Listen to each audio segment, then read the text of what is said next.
నమస్తే, welcome to 99 TV. రాజకీయాల్లో మాటలు చెప్పడం చాలా మందికి వచ్చు, కానీ పాలనలో లెక్కలు చూపించగలిగేవారు మాత్రం అరుదు. హామీలు, విమర్శలు, ఆరోపణలు రాజకీయాల్లో సాధారణమే. కానీ ప్రజలకు అవసరమయ్యేది మాటలు కాదు, ఫలితాలు. ఆ ఫలితాలను సంఖ్యలతో, డేటాతో నిరూపించగలిగేదే అది నిజమైన పాలన అవుతుంది. మూడోసారి ప్రధానిగా బాధ్యతలు చేపట్టాక ఈసారి రాజకీయ నినాదాలతో కాదు, ఒక శ్వేతపత్రంతో ముందుకు వచ్చారు మోదీ.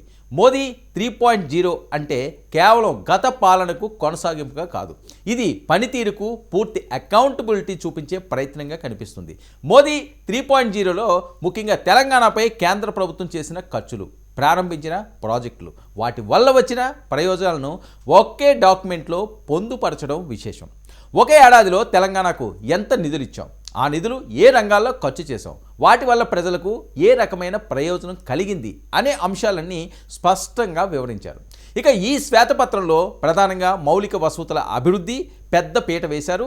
రోడ్లు, జాతీయ రహదారుల నిర్మాణం కోసం వేల కోట్ల రూపాయలు పెట్టుబడులు పెట్టినట్లు వెల్లడించారు. తెలంగాణను దేశంలోనే కీలక ట్రాన్సిట్ హబ్గా మార్చే లక్ష్యంతో జాతీయ రహదారుల విస్తరణకు పనులు వేగంగా కొనసాగుతున్నాయని పేర్కొన్నారు.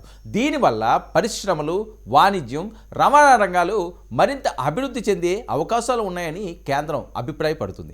రైల్వే రంగంలో కూడా తెలంగాణకు ప్రాధాన్యత ఇచ్చినట్టు శ్వేతపత్రం చెబుతుంది. కొత్త రైల్వే లైన్లు, స్టేషన్ అభివృద్ధి, వందే భారత్ వంటి ఆధునిక రైళ్లను రాష్ట్రానికి అందించడం ద్వారా ప్రయాణ సౌకర్యాలు మెరుగుపడుతున్నాయని వివరించారు. దీనివల్ల విద్యార్థులు, ఉద్యోగులు, వ్యాపారవేత్తలకు ప్రయోజనం చేకూరుతుందని కేంద్రం భావిస్తుంది. అంతేకాదు డిఫెన్స్, ఎలక్ట్రానిక్, ఫార్మా వంటి రంగాల్లో తెలంగాణకు కేంద్రం నుంచి మద్దతు పెరిగిందని శ్వేతపత్రం స్పష్టం చేసింది. హైదరాబాద్ ఇప్పటికే ఫార్మా హబ్గా పేరు తెచ్చుకున్న నేపథ్యంలో ఈ రంగాల్లో పెట్టుబడులు పెట్టడం వల్ల ఉద్యోగ అవకాశాలు మరింత విస్తరిస్తాయని అంచనా వేస్తున్నారు. ఈ అభివృద్ధి కేవలం హైదరాబాద్కే పరిమితం కాలేదని శ్వేతపత్రం చెబుతుంది.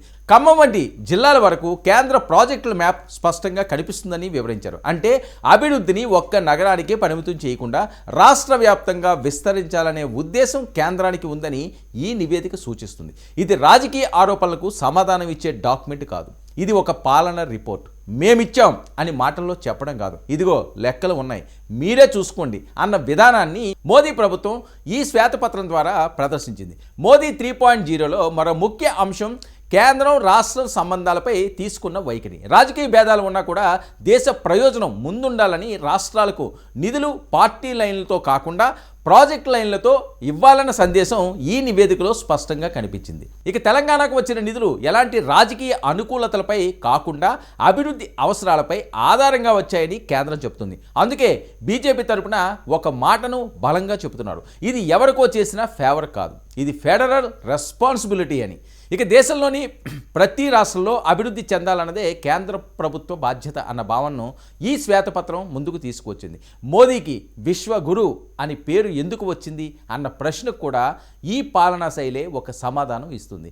దేశంలో అభివృద్ధి కార్యక్రమాలు, ప్రపంచవ్యాప్తంగా భారత్పై పెరిగిన విశ్వాసం, దేశంలో పాలనకు సంబంధించిన లెక్కలు స్పష్టంగా చూపించడం, అంతర్జాతీయ వేదికలపై భారత నాయకత్వాన్ని ప్రతిష్ఠించడం, ఈ 4 అంశాలు కలిసి మోదీకి ఈ ఇమేజ్ను తీసుకువచ్చాయని ఆయన మద్దతుదారులు అంటున్నారు. ఇక శ్వేతపత్రం విడుదలతో ఒక విషయం మాత్రం స్పష్టమైంది, ఇకపై రాజకీయ ఆరోపణలకు సమాధానం మాటల్లో కాదు డేటాలో ఉంటాయని కేంద్ర ప్రభుత్వం సంకేతం ఇచ్చింది. వాగ్దానాలు చెప్పే యుగం ముగిసిందని, లెక్కలు చూపించే యుగం మొదలైందని మోదీ 3.0 తెలంగాణకు ఇచ్చిన సందేశంగా కూడా చెప్పవచ్చు.